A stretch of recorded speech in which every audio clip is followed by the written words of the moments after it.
எங்கப்பா எங்க போற? மூடிட்டு விட்டேன். இது முடி வெட்ட போறேனே. சரி நேரா போய் லெஃப்ட் எடுத்தா முத கடை நம்ம கடை தான்.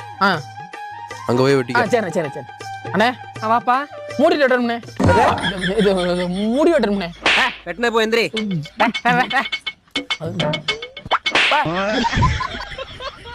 எப்படி மூடிட்டு வெட்டணும்? இல்ல எப்படி முடி வெட்டணும்? என்ன யோகி பாபு மாதிரி வெட்டுறா? அதுக்கு எதுக்கு வெட்டணும்? மண்டபல கை வைக்காம விட்டு பொளந்துருவேன்.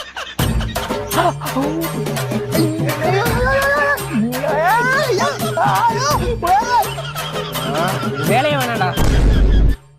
எங்கப்பா போற? உன் வேலையும் நீயும் உன் வேலையே வேணாம் போயோ. டேய் இப்ப தெரியுதாடா இந்த வேலையோட கஷ்டம் என்னன்னு. தம்பி என்னாச்சு? இல்ல வெட்டிட்டு இருந்தாப்ல ஏன்னா திடீர்னு போயிட்டாப்ல. இல்லையா வேலை கத்துக்கிட வந்தாப்ல. நீயே கத்துக்கணும் செத்த வெளில போனேன். யோ செத்த வெளில போனவே செத்த நேரம் லேட்டா வந்ததா என் மண்டைய பத்தி யோசிச்சு பாத்தியா? ஏன்டா நீங்க விளையாடுறதுக்கு நான் தான் கிடைச்சனா? பெட்ரா